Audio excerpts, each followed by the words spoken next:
بے ادبی نہ ہو رمضان کی، خصوصاً ایک آدمی بیمار ہے، خواتین ہیں، ان پر ایسے حالات آتے ہیں کہ روزہ ان کے لیے اس وقت کے لیے معاف ہو جاتا ہے، بعد میں قضا رکھنی پڑتی ہے، بیمار شخص ہے، تو بے ادبی نہ ہو، رمضان کا احترام بہت ضروری ہے۔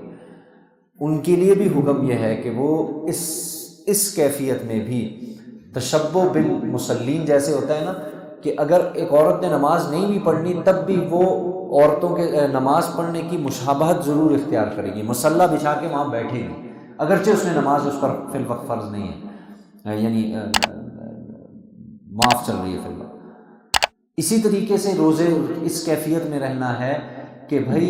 لگے نہ کہ بھائی میں نے کوئی روزے کی افطار میں ہوں یا میں اس کے احترام میں کوئی کمی واقع ہو جائے، بالکل ایسا نہیں ہونا چاہیے۔ دیکھیں حکم یہاں تک ہے، بچہ اگر بالغ ہو گیا دن کو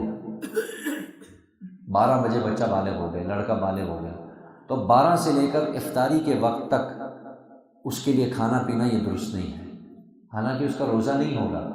لیکن اب اس کے ذمے رمضان کا احترام فرض ہو چکا ہے۔ روزہ اگرچہ فرض نہیں ہے لیکن احترام فرض ہو چکا ہے، تو وہ احترام کی ادائیگی ضروری ہے، اس لیے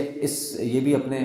گھر میں اس کو بتایا جائے۔ بچے ہیں ظاہر چھوٹے بچے، ان کے لیے ممکن نہیں ہے روزہ رکھنا، لیکن ذہن میں ڈالا جائے کہ بیٹا ہم روزے سے ہیں، ہمارے روزے دار کے سامنے کھانا نہیں ہے، آپ نے کوئی کھانا نہیں، کچھ نہیں کھانا، سمجھ میں آ رہی ہے؟ تو اس کو ذہن میں رکھیں۔